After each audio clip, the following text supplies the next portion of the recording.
Welcome back to Palestine Bookshelf. I'm Stephen Heiner, and today we're going to be discussing Refuge and Resistance, Palestinians and the International Refugee System by Irfan. Professor Khalidi calls this a very fine-grained study of UNRWA. It's an acronym that stands for United Nations Relief and Works Agency for Palestine Refugees in the Near East. And it's been an interesting part of the Palestinian journey. And I'm just going to start right away with Anne's words rather than try to explain it myself. Since it began operations in 1950, UNRWA has continuously provided essential services to Palestinian refugee communities in Lebanon, Syria, Jordan, the West Bank, and the Gaza Strip, the five fields. Those countries are bordering Palestine, and obviously that's where refugees either fled to or were expelled to. Formally classified as an aid agency, it has often been described as a quasi-state due to the nature of its role and services. UNRWA is mandated to serve registered Palestinian refugees in the five fields, where it runs large-scale health and education programs, akin to those usually provided by national governments. It also issues officially recognized identity documents to stateless Palestinian refugees. Over more than 7 decades, UNRWA's role has therefore come to transcend that of an aid agency, evolving into an extensive and complex system that operates across international borders and rivals the scope of national governments in places. For these reasons, it is referred to here as a regime as well as an agency. Active since 1950 and thus virtually contemporaneous with the Palestinian refugee crisis, UNRWA fulfills many of the functions ordinarily the remit of state governments. Although established as a short-term aid agency, its work has increasingly come to fruition in far more expansive terms. For decades now, UNRWA has provided education, healthcare, and municipal services within the 58 officially recognized Palestinian refugee camps across the five fields. Historically, it has also issued official identification documents to registered Palestinian refugees, which they can use to claim certain limited rights as non-citizens of the states in which they live.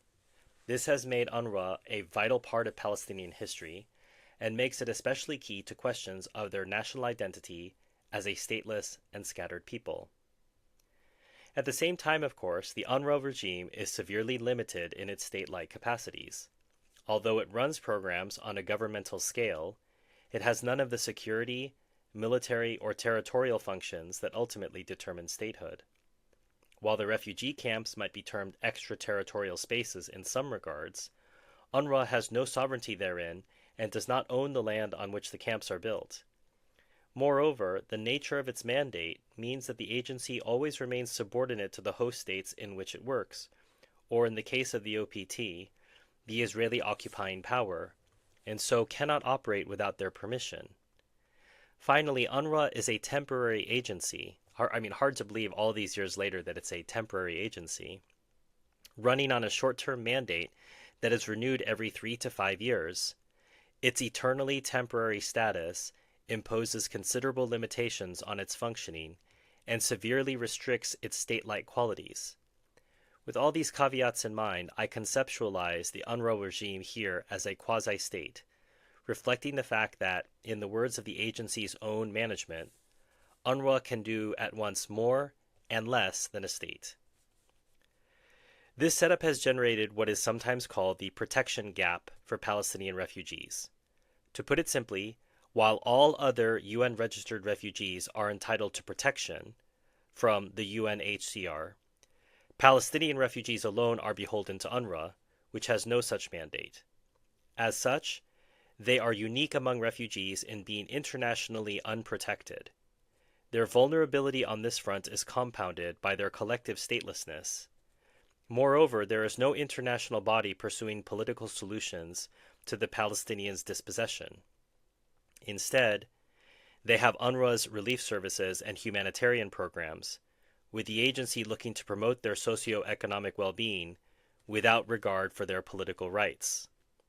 Its shortcomings in this regard have been a major source of Palestinian criticism over the decades, with refugee communities continually pushing for the agency to properly recognize and represent the political nature of their plight on the world stage.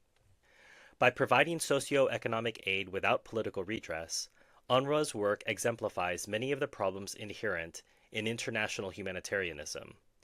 As critics have long contended, the construction of modern humanitarian culture, whereby quote-unquote apolitical positioning is treated as intrinsically virtuous, serves to cleave socioeconomic need from its political context and causes. We can just help these people and not be interested in how they got to be these people. In the case of refugees, for example, the emphasis on aid can obscure the underlying fact of their displacement and the political reasons for it. As a result, refugees themselves are constructed within humanitarian regimes as mere aid recipients, lacking any agency or autonomy.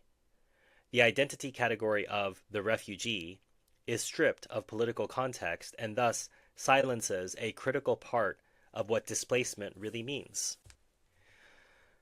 UNRWA walks a tightrope between the aspirations of the Palestinians and the stance of the host governments and Arab contributors on the one hand, and on the other, the requirements which its major contributors wish to see satisfied, and on which their support is to some degree dependent.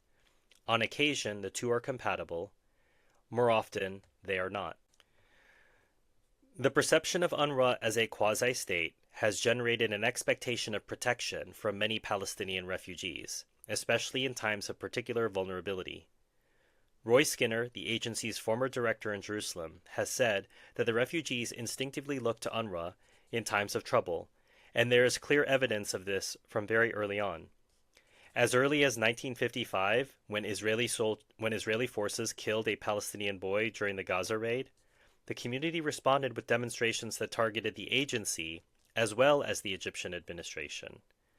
This is a highly telling indication that many Palestinians saw UNRWA as a form of government, even on a par with the Egyptian state. It also shows how they understood the agency's role in a way that extended beyond merely providing services. In their eyes, UNRWA's quasi-state role meant that it was responsible for protecting them. The boy's death was therefore a failing on the agency's part as well as on that of the Egyptian government. Now I want to pause here for a moment because there are some stories from the Nakba and the Naksa that are told here, and I always say on Palestine Bookshelf we want to make sure that we echo these stories. I'm not a Palestinian. I didn't hear this from Palestinian relatives, but if I can echo what Palestinians are sharing in these pages and put them out into the digital world, then they're there and preserved and hopefully cannot be deleted. So I always, whenever we run into them, whatever book we're reading, if we can find some stories about the Nakba, I want them to be shared. So here are a few of them. Many were left with horrifying stories. One refugee from Galilee later told of how she carried both her babies in a bowl on her head, only to discover when she arrived in Lebanon that they were both dead. Abu Iyad recalls a woman drowning while attempting to flee Palestine by boat, after she realized one of her children was not on board and threw herself into the sea after them. As such testimonies recount, people's experiences of the Nakba and the Hijra saw momentous political events intersect with the everyday realities and personal milestones of people's lives. Such incidents were not uncommon. At the time of the Nakba, Fatima Ibrahim Zankari was pregnant with her first child. After she and her husband fled their home in Haifa for Akka, they were forced to keep traveling north to escape the fighting. They spent 2 months hiding in fields in Galilee, where she gave birth to a baby boy who died an hour later. After burying him, they had to continue their journey north toward the Lebanese border. Fawaz Turki, a refugee from Haifa, describes in his memoir the hardship of his early life in Burj al-Barajna camp in Lebanon, where residents faced an alternation of torrential rain, bitter frost, and fierce heat. In such conditions, the tents deteriorated quickly, leaving many refugees exposed to the elements. Turki recalls how everyone in the camp was unemployed and hungry, and families were so poor that mothers used the sacks of UN flour rations to make underwear for their children. Ahmed Kotaish has similar recollections of his childhood in Nar el-Badad camp, also in Lebanon, where he and his friends and siblings wore shirts and pants made from UNRWA flour bags. Now, you might be familiar with the term Nakba, but you may not know of the term Naksa. So, Naksa refers to what happened in 1967, and if Nakba means the catastrophe, Naksa means the setback. And in a very understated way, I suppose, the Palestinians are, I mean, for 1967 to be called a setback, I mean, in some ways it was worse than 1948 because they knew it was coming. So here are some recollections from the Naksa as well. Among all the shambles struggled an unending stream of new Palestinian refugees. There were thousands and thousands of them. Most were on foot, carrying their small children and belongings. Everything was happening at a snail's pace, a tragedy in very slow motion. I stood among the great press of people, letting them flow around me. The sense of their misery was overwhelming. I could almost feel it physically. The Naksa seriously undermined the power and status of the Arab regimes in the eyes of many Palestinians. Not only had they failed in their promises to reverse the Nakba, but they had significantly worsened its impact. Palestinian nationalist Mustafa Barghouti, who was living in Ramallah at the time, recalled the aftershock in an interview in 2005, saying, "The feeling of injustice was very strong. There was also the sense of failure, that the Nasserite approach had failed, and we had to find something else. How had such a tiny country as Israel been able to beat all the Arab armies?" Like Barghouti, many Palestinians now ceased to believe the Arab regime's promises that they would liberate their homeland. Conversely, the feeling took hold that trusting the Arab leaders had been one of the major mistakes of the First War. Layla Khaled states that the effect was visceral, leading the Arab armies to lose their moral credibility in the eyes of the Palestinians. The Fidayeen also benefited. The Fidayeen are the freedom fighters. The Fidayeen also benefited from the practical repercussions of the Naksa. The discrediting of the Arab regimes in the eyes of non-Palestinian Arab populations, as well as the Palestinian Shatat. So if you can think of the Shatat as them spread out, not only in the close bordering countries, but potentially worldwide, meant that they could no longer repress Palestinian nationalist activity, when their own attempts to defeat Israel had been so shamefully unsuccessful. On the contrary, many regimes believed that the Fidayeen served as a useful diversion from the defeat and provided an alternative source of hope to their populations. Across the Arab world, the Fidayeen were now given permission to openly recruit, train, and publicize their activities. Abu Iyad relates explicitly how the weakness of the Jordanian regime after the Naksa led King Hussein to release many militants and close his eyes to Fidayeen bases along the Jordan River. Meanwhile, in Gaza, the removal of the Egyptian regime gave more freedom to the Palestinian movements that Nasser had suppressed, at least in the brief moment before Israel tightened its military grip. So if Naksa was a new word for you, it was for me some time ago. This was a word that was new for me in this book, is the word Thawra, Thawra. The Palestinian Revolution, Al-Thawra al-Filastiniya, I'm going to try that again, Al-Thawra al-Filastiniya, was the clearest demonstration of the refugee camp's centrality to the nationalist movement after 1967. So the Arab regimes are defeated, so the Fedayeen grow, but also the Palestinians completely changed the way that they let the camps get run. With the Arab regimes discredited, the Palestinians now sought to challenge the latter's power in the camps and take control themselves of their own spaces. Across the Arab host states, and most notably in Lebanon, the late 1960s saw Palestinian fighters force the Arab regime's security forces out of the camps and take charge themselves. State attempts to regain control were unsuccessful. When Lebanese police entered Nar el-Badad in 1969 in a bid to demolish the Fatah office, the residents took them hostage. Kotaish, who had joined Fedayeen in Nar el-Badad at that time and was involved in the subsequent fighting with the army, recalls, 24 Lebanese policemen, those were the trump cards we held, and they would allow us to negotiate as equals. And that is exactly what happened. Our representatives and the leaders of the Lebanese army agreed to a truce. We would remove the roadblock and free the hostages. In exchange, the Lebanese police would move out of the camp and Nar el-Baded would be under our, Palestinian, self-rule. They were bold demands, but the Lebanese gave in to them. We celebrated our enormous victory. Freedom had finally come to us. The Palestinian flag waved high above Nar el-Baded. So interesting that there was a setback for these host countries, but within the camps themselves there was taking power back, not only in their militancy with the Fedayeen, but even in self-rule in the camps. Israel started carrying out collective deportations of Palestinians from Gaza to Jordan in the immediate aftermath of the June War. However, this practice quickly ran into trouble with the Jordanian authorities. In December 1967, Jordan refused to allow a group of several hundred Palestinians to enter the country on the grounds that they were being transferred against their will, and the Jordanian government eventually banned deportations across the River Jordan altogether. With this in mind, Israel started to try softer means of engendering Gazan immigration. Again, it targeted the camp refugees. Eshkol explicitly stated that it was their immigration he sought. Having gained tacit approval from U.S. President Lyndon B. Johnson, in 1968 Israel set up immigration offices in the Gaza camps, offering money and foreign passports to refugees who agreed to permanently relocate abroad, primarily to Canada, Australia, and Brazil. Such moves could be traced back to the occupation in 1956 to 57, when then Finance Minister Eshkol had allocated $500,000 to fund the emigration of 200 Palestinian refugee families from the Strip.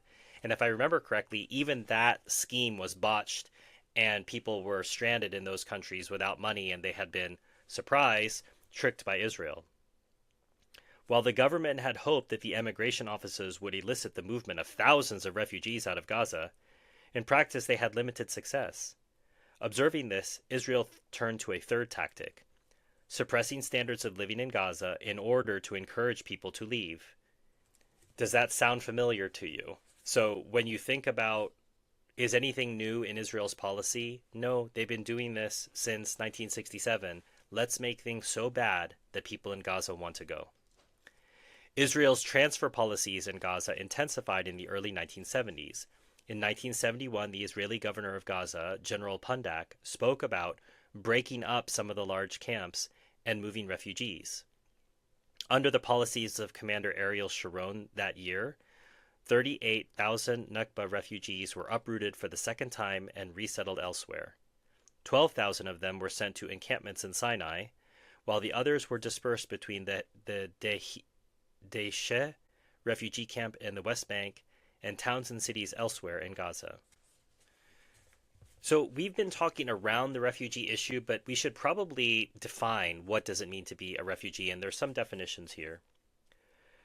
Reflecting this division, the Palestinians themselves were assigned a complex set of legal statuses, which differed depending on their location. Those who remained in what became Israel could apply for citizenship from 1952, but were placed under martial law until 1966, with significant restraints on their freedom of movement and political rights. Those in the West Bank and Jordan could take Jordanian citizenship from 1949, but most other Palestinian refugees in the Arab world now found themselves stateless, with their Palestinian passports and identity documents defunct. Palestinians in Gaza were entitled to identity and travel documents from the Egyptian military administration that ruled the territory until 1967, although in practice these were not always easy to obtain. Those who had fled elsewhere in the region, including Lebanon and Syria, were reliant on their respective host states to issue them with the necessary documentation, which was not necessarily forthcoming. It's strange to think about that as an idea that even though they quote-unquote welcome them as refugees, they didn't necessarily want to make it easy for them to live there and integrate into the society. And there are good and bad reasons for that. Neither UNGA Resolution 194 nor 302 contained any definition of exactly who constituted a Palestine refugee. Instead, UNRWA adopted a working definition of a person whose normal residence was Palestine for a minimum of 2 years preceding the conflict in 1948, and who, as a result of this conflict, lost both his home and his means of livelihood and took refuge in 1948 in one of the countries where UNRWA provides relief. While UNRWA management were keen to highlight that this definition was operational rather than legal, its codification nevertheless meant that the agency played an important part in shaping Palestinian refugee identity at an official level early on. So this answer is from Shimon Peres. Who in fact is an Arab refugee? The official answer is one who receives aid from UNRWA in food and services valued at $30 a year, and who is in possession of an UNRWA refugee ration card. The criterion for receiving such a card is not lack of means, but the individual's personal history. If he left his permanent home 20 years ago and proceeded to another land, he is a refugee. In fact, of course, a refugee is one who has no home, no employment, no freedom of movement, and no hopes of a better future. And might that be one of the best definitions of what it means to be a Palestinian? And it comes from the person who played a role in making that happen. Palestinians perceive their refugee status as a signifier of both loss and entitlement. And you have to think about that idea of loss and entitlement, that they saw UNRWA as the world, what the world owed them. The UN did this to us with the partition resolution and supporting Israel, and then effectively making Israel a country accepted by the UN and letting this happen to them. And so they saw UNRWA as an entitlement, but it also was a signifier that we exist as a people. And I think that's important and necessary. If you're enjoying this content so far, please consider hitting like and subscribe, sharing Palestine Bookshelf with people who might be interested. It helps get the word out there to people who might be searching. So it's a free way for you to support what we're doing. So please consider doing that. So what was the refugee experience like in the camps?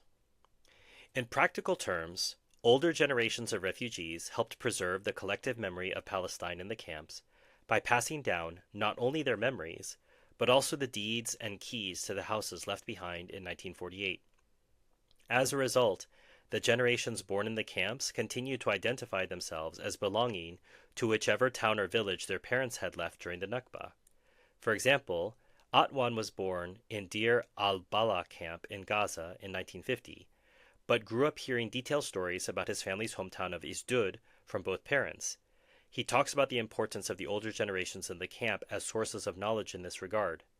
Kotaish, born in 1952 in Nur al-Baded, writes similarly of learning about his ancestral home from his parents and their friends. In some cases, refugees took this further and subdivided their camps such that neighborhoods housed people from the same parts of Palestine. Accordingly, the Tarasha quarter of Burj al-Barajneh camp was named after Tarshisha, the hometown of its residents. The same logic applied to the Amka quarter of Ain el-Helwa camp. Atwan and Kotaish describe the same practices at play in Deir al-Balah and Nar el-Baded, respectively. People also tended to apply village social norms to these camp quarters, such that women often wore their informal house clothes when in their own neighborhood quarters, but changed into formal visiting clothes when going to other parts of the camp. This kind of setup turned the camps into their own internal realms, clearly distinct from elsewhere, and in a sense creating pre-1948 Palestine in the camps, and helping the children who were too young to remember to get some sense of what that was like. We're going to go visit another town, but it's just in another part of the camp, but we have to put on our visiting clothes and we're going to go there. Fascinating that that was able to be done. And what you're starting to realize when you read this is how Palestinian identity was preserved and protected. You put all these people in a camp together, tell them that they're not a people, and they reestablish their patterns of life before 1948. And so the children grow up with memories that were passed on to them by their parents. And so in a way, the Israelis helped to create an even deeper awareness of Palestinian identity because of the camps. I'm sure they didn't intend it, but it happened. These social and communal tensions further reinforced the camp's separateness. Widespread anti-Palestinian hostility engendered a shared solidarity among many camp residents. So they're talking about in some of their host countries. So for example, in Lebanon, when you go into the Shatila refugee camp, first of all, there's a police checkpoint and then there's concrete blocks. And it makes it look like from the outside, when you're walking towards it, you think, well, this is some sort of closed off area. There's nothing friendly about it. And you go through an army checkpoint when you go in. But it's its own place. And the Lebanese, for various reasons, have their own opinions about the Palestinians, which are not always necessarily positive. So they were put aside. And so this is what it's referring to. Widespread anti-Palestinian hostility engendered a shared solidarity among many camp residents, regardless of which camp they came from, as they all experienced this distancing from the rest of society, albeit to varying extents. In other words, the refugee camps were distinctive, even within the Palestinian diaspora before 1967. This would prove important in the post-Nakba period, as the camp's containment facilitated the promotion and expression of Palestinian national identity, while simultaneously providing nationalist organizations with ready-made bases for their operations. The Israeli state deemed all border crossers infiltrators and shot them dead if caught. Reflecting on the fate of many who crossed the border in this period, Muin Basisu later wrote, "The Gaza peasant cuts the barbed wire and returns to his fields to sow the wheat. He cuts the barbed wire again at harvest time. He returns with a bundle of wheat stalks and is shot dead on the wire. The next day it is proclaimed that an infiltrator has been killed." Ali Al-Tarsha, a refugee from Anaba village, recounts sneaking in to retrieve belongings as often as 100 times. Atwan and Abdel Rahim both note that their fathers successfully made brief visits to their former homes after the Nakba to collect possessions and visit relatives who had stayed behind. Atwan's father managed to do so twice, but desisted from a third visit after narrowly escaping shooting by the Israeli army. Many more died trying. In June 1950, the New York Times reported that dozens of civilians had died of thirst and exhaustion in the desert while attempting to enter Israel from Gaza and elsewhere. Ramzi Baroud, born in a camp in Gaza, recalls hearing horror stories in his childhood of a cousin who was captured and brutally killed when crossing over to collect food from the family's abandoned farm. I want to remind people, this is what the most moral army in the world does. It shoots people on site who are trying to collect food from their own farms. And I just wanted to show this picture. It may not come out very well on the video, but this is all children waiting to go to school. When there were cuts and they had to cut the number of teachers, they would double or triple shift. So what they would do is reduce the school day, and there would be a first shift of students. So let's say from 8 in the morning to 11. And then a second shift of kids would come 11 to 2, and then maybe from 2 to 5. And that way they could teach as many kids as they could. And you just see this orderly line of kids out there. There was such a desire for education. And you're going to learn more about that in a moment. But how can you look at that and see that, try to maintain that, the Palestinians are just interested in hate when all of their kids are lined up to learn? Some of the biggest tensions erupted over the Israeli authorities' insistence on inspecting textbooks before they could be used in UNRWA schools. So the oppression of the Israelis has to go all the way down. Remember, it's not just oppression of the land, sea, and air, telecommunications. They have to infiltrate your brain. They have to not allow you to be known as a Palestinian. They're not even going to allow you to teach your own history using your own books. They are going to supervise what books are used in the schools. One of the epigraphs for one of these chapters is, "The Jews got Israel and we got UNRWA." And it's from someone named Salah Salah. And I think that's a very appropriate way of framing it. There's such a huge difference between a state and a quasi-state. There have been demonstrations over the census operation, strikes against the medical and welfare services, strikes for cash payment instead of relief, strikes against making any improvements, such as school buildings, in camps in case this might mean permanent resettlement. Experimental houses to replace tents erected by the agency have been torn down, and for many months in Syria and Lebanon, there was widespread refusal to work on agency road building and afforestation schemes. Now, you might ask yourself, why were the refugees doing this? They didn't want to make it start to feel normal. They wanted to have it clear in their mind and in the mind of their family and their children that they were refugees, this was temporary, and that they were going to go back. So when the agency would try to do things like build roads, add trees, make houses, they would resist it. And they would say, "No, we don't want this. We're fine in our tents for now," which you think about is amazing to think about now, but that's how they felt at that time. As a result of these obstacles, UNRWA made little progress in its attempts to resettle the refugees, and its jobs and reintegration schemes ultimately failed. So that's what's funny. In UNRWA's acronym, it's the Relief and Works Agency. So the works aspect of that was to try to get them jobs in the host countries and then integrate them into those societies. So let's say I was a Palestinian in Egypt, the works part of the agency would help you get a job in Egypt, and then you'd get an apartment, you'd move your family out of the camp, you'd integrate somehow into Egyptian life somehow. But most of the host nations didn't really want to do this. The exception would be Syria. I think Syria was more friendly until Assad came to power, and then not so friendly. That's covered in this book, but I'm not going to cover that in this review. There's just too much to cover. Remember that these reviews are supposed to give you a taste of the book and to encourage you to go read them yourself. But Syria was more friendly in terms of helping the Palestinians integrate than the other states were. UNRWA's efforts to develop and even beautify the camps often met with opposition so fierce that they became impossible to implement. Turkey recalls how the residents of Burj al-Barajna camp uprooted the trees planted by UNRWA in protest at the perceived attempt to settle them permanently outside Palestine. Gaza was the only field in which UNRWA was able to do so without fierce resistance, perhaps because its high population density had partially diffused the refugees' concerns about reintegration. Yet, even in Gaza, the refugees still fervently opposed other proposals for resettlement.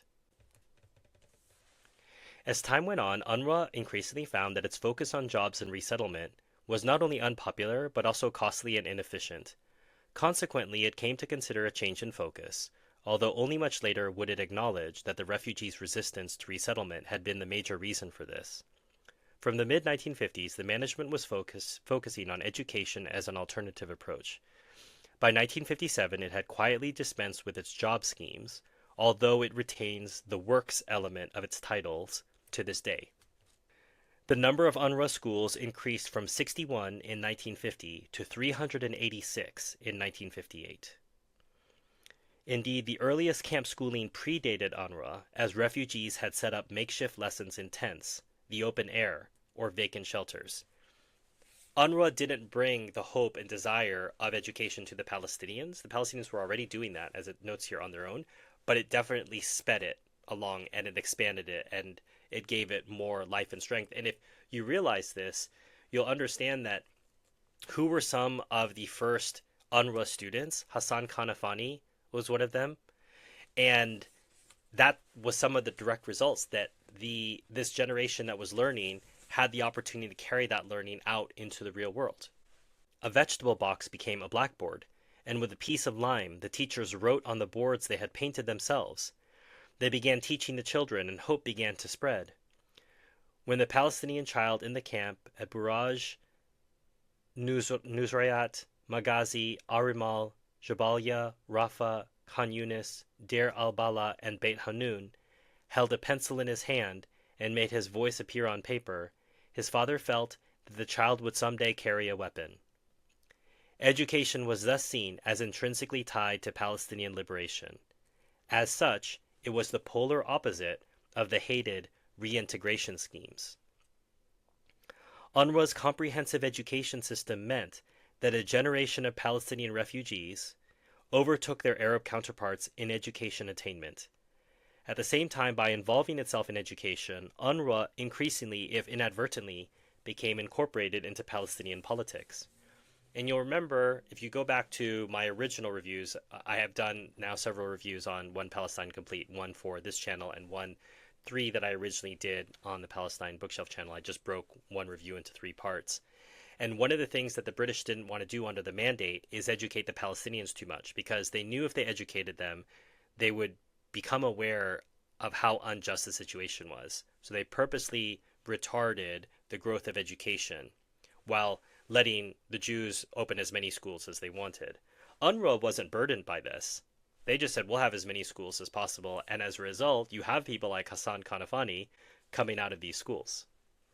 One final point needs to be emphasized here. Although the refugees felt entitled to UNRWA's services, this did not mean that they were happy about it. In fact, many refugees strongly resented the agency, which Turki described as that ubiquitous symbol of shame in our lives. There was a strong sense among the refugees that life in the camps was fundamentally humiliating and that UNRWA's services stripped them of their dignity. Both Khaled and Turki recall the shame and degradation that their parents felt over having to collect their rations from the UNRWA Provisions Bureau, while Mater Abdelrahim wrote of the denigration of being a refugee. And part of that is you have to realize before this, these people had, in a sense, owned their own businesses. They had their own farms. They took care of themselves. They fed themselves. They sometimes had enough money to sell what they had and buy other things. So being reduced to this, where they can't work and they just have to go collect their food, this is very difficult for the adults, and then for the kids to see this as normal, it has to be very difficult. Such feelings were reinforced by the contrast between receiving rations and many refugees' previous lives as self-sufficient farmers in Palestine, what I was just alluding to. As Abdel Rahim puts it, we had to turn to others even for our bread, which had once been the staple of our meals, and was baked daily by our families from the wheat we had sown and harvested. Abdel Bari Atwan writes similarly of how reliance on UNRWA invoked feelings of impotence and frustration in his father, who had formerly worked his own land in Palestine. While UNRWA's aid may have represented Palestinian refugees' international rights, it also signified their national defeat. The refugees thus generally sought to draw whatever meager benefits they could from the agency, relief, healthcare, education, while keeping up their demands for real political justice. When the donor states criticized what they saw as UNRWA's inappropriate politicization, they disregarded their own political movements for supporting its work. So this sentence encapsulates the hypocrisy of the sponsor states, states like France, England, the United States, who were trying to pretend that they were being magnanimous, when the reality was there was a lot of political pressure for them to support the refugees. But they had to pretend that this was apolitical aid. We're going to help you. We're going to give you food and healthcare and clothing, but we're not going to talk anything about how this happened and how we're going to fix this. And that's essentially where we are to the present day. We're just going to keep treading water. We're going to give you money. Those people can use money to build apartments, then they get bombed by the Israelis, and then we'll give you more money to fix that again. It's just this cycle that no one wants that no one wants to stop and look at what the root causes are so we can get out of this cycle. While the international donor states approached the UNRWA regime as a financial and diplomatic investment, regional stakeholders had an entirely different perspective. In blunt terms, the Arab host states, along with Israel after 1967, all benefited fiscally from UNRWA's operations, which saved them the cost of providing services to the refugees themselves. In this regard, there were fewer differences between Israel and the Arab host states than between the donor and host states. While Israel and the host states wanted UNRWA to deliver as many services to as many recipients as possible, donors wanted the opposite. UNRWA's relations with the regional states thus challenged conventional paradigms that assume a constant polarity between Israel and the Arab states. Here, Israel, Lebanon, Jordan, and Syria all held common concerns and interests, albeit without acknowledging their similar positioning in this regard. Moreover, like the Western donor states, the regional states all held significant leverage over UNRWA in ways that constrained its autonomy. The UN is sometimes described as supranational, but the reverse may be true of UNRWA. While its work transcends national borders, it has remained beholden to the authority of the states under which it operates. And now I want to spend a little bit of time to talk about the refugee card, the identity card, as a symbol of Palestinian statehood in the eyes of the refugees and in practical ways in the eyes of the world. While the Jordanian government offered hundreds of thousands of Palestinian refugees full economic integration, in exchange for their UNRWA cards in 1959, only 8,000 took up the offer. UNRWA services were thus treated not just as a right, but as actual evidence of the Palestine refugees' identity. UNRWA itself was seen as a symbol of the continuing after effects of the Nakba, the refugees' ongoing plight, and the international responsibility for finding a solution. In this way, the fact of UNRWA's existence, not to mention its presence in the camps, came to represent Palestinian political and legal rights. Many Palestinians in Jordan continue to identify primarily as refugees from Palestine, not Jordanian citizens. Indeed, they largely reacted uneasily to receiving Jordanian citizenship, for fear that it would undermine their right of return. Some even petitioned the Arab League for the policy to be revised. Instead of a Jordanian passport, many refugees preferred the identification of their UNRWA registration cards, which affirmed their Palestinian nationality. This drew UNRWA directly into the politics of Palestinian-Jordanian identity and rendered it a political hindrance to Jordanian objectives. Registration with UNRWA was never synonymous with identification as a Palestinian refugee, a point that the agency itself had noted in its first annual report. Yet, UNRWA registration remained hugely important in affirming and codifying Palestinian identity in the absence of any formal governmental structures. From 1956, refugees were not simply marked as registered, but also issued a letter, R, E, M, or N, to denote their entitlements, including whether they could claim rations. R indicated eligibility for rations and services, E for services, M for medical aid. N meant that a refugee was registered with UNRWA, but was no longer eligible to receive services. The result was that, despite the continuing nomenclature ration cards, numerous card-carrying refugees were not in fact able to claim rations. Abdel Bari Atwan writes that each family's plastic-coated UNRWA rations card further served as their proof of identity, since we were all now officially stateless persons. And here is another very important photo of documentation, someone showing their family's ration card as well as their registration. The breadth of UNRWA's registration system was not only geographical but intergenerational. Its hereditary rules enabled registered refugee men to pass the family ID card on to their children. In one of the clearest examples of how UNRWA functioned as a quasi-state, refugee children born in exile could be issued with an UNRWA birth certificate. These certificates further illustrated UNRWA's fusion with Palestinian refugee identity, as they were annotated with the UNRWA emblem and the family's card number, and were signed by the relevant UNRWA registration officer. Along with the ID cards, the birth certificates were used to verify the children's refugee status when they enrolled in UNRWA schools. UNRWA justified its hereditary policy on both principled and pragmatic grounds, arguing that the alternative would generate hierarchies even within families. And could you imagine that some children would be eligible for education and some others wouldn't? It would make a bad situation even worse. So up to this point, we've been talking about all these different forces, UNRWA itself, the host states, the state of the Palestinian refugees, how they constructed their lives within these camps. Now comes a time to start to build an identity even beyond what was already existing in the camps of the pre-48 Palestine, that condition that the parents wanted to pass on.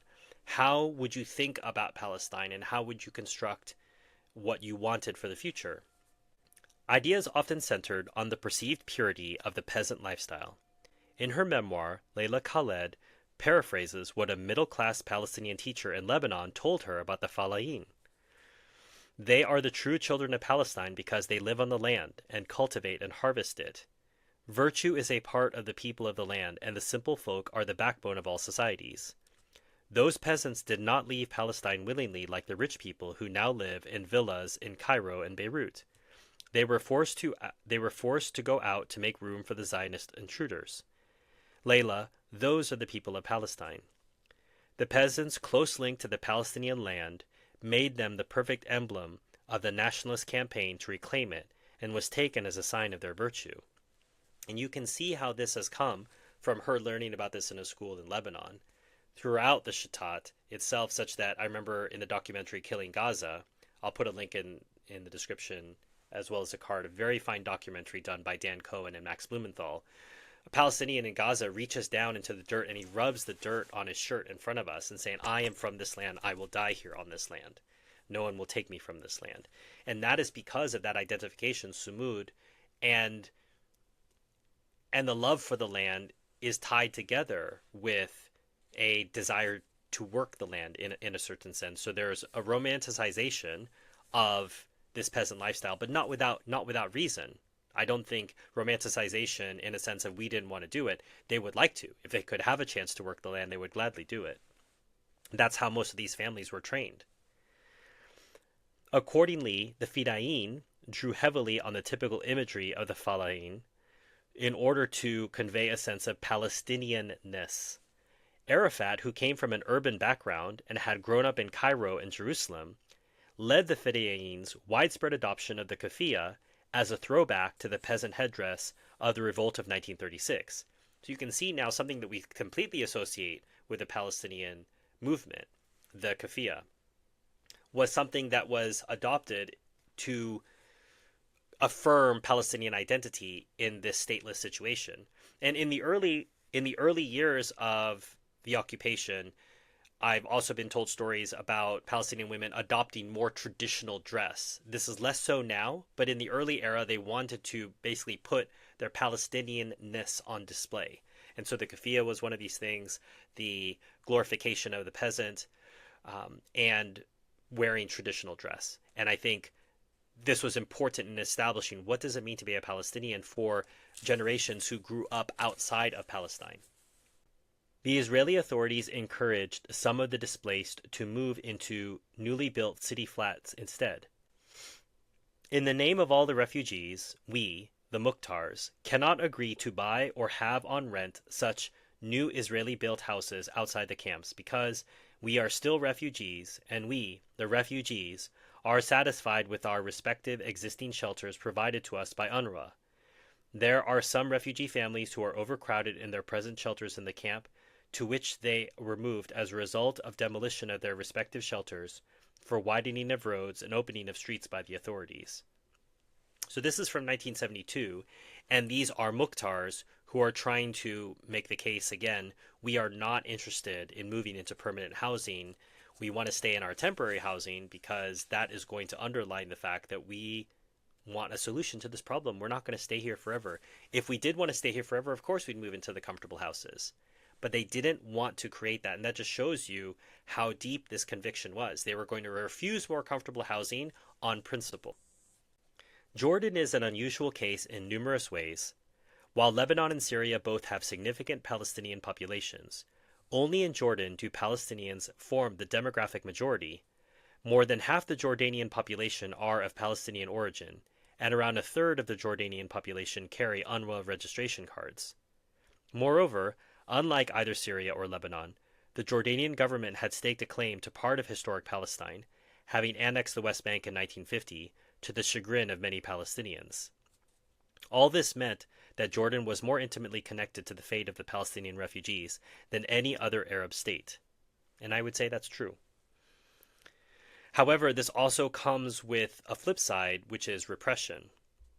Abdullah also issued a royal decree banning the use of the term Palestine in any official document in favor of East Bank and West Bank.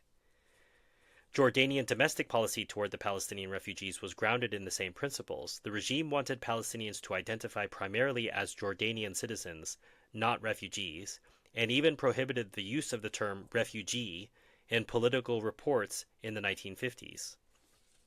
While Jordanian citizenship was technically voluntary, the government placed strong pressure on the refugees to take it by making citizenship a prerequisite for working in the public sector, registering births, and acquiring travel documents.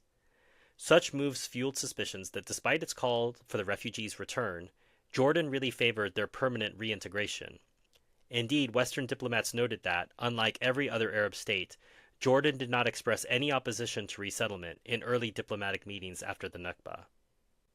And that was, of course, because they had done a secret deal with the Israelis. They were fine with the Israeli state as long as they had the West Bank to themselves, and that's part of how 1948 happened because of collusion across the Jordan, to take the title of a very famous book.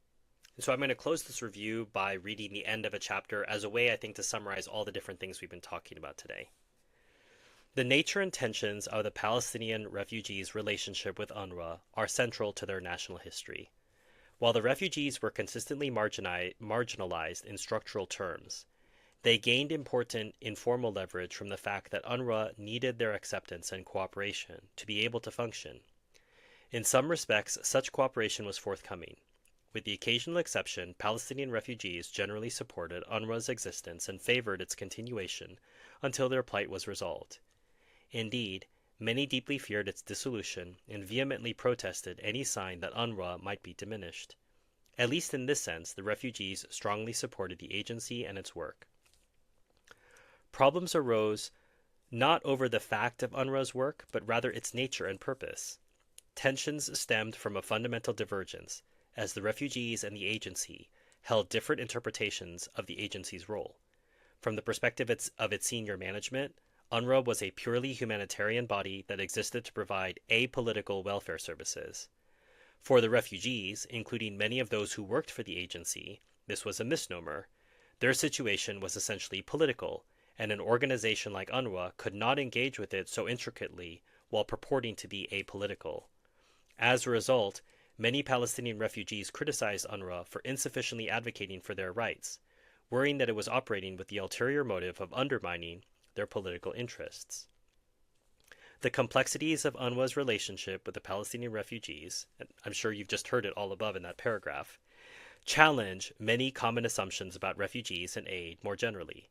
At its core, Palestinian history provides a clear rebuttal to the idea that refugees' vulnerability necessarily engenders passive welfare dependency. In fact, the Palestinian refugees actively resisted the formal terms of their relationship with UNRWA and insisted on remaking it along their own preferred lines. Rejecting any suggestion that UNRWA services constituted aid, they framed UNRWA's services as legal entitlements and evidence of their political rights as internationally recognized refugees. In the process, Palestinian refugees set themselves up as active parties in shaping the UNRWA regime, despite their structural vulnerability. And yet again, I am given evidence of the fact that the Palestinians are a people, and not just any kind of people, but a strong and resilient people. Even when in refugee camps, they want to take care of themselves.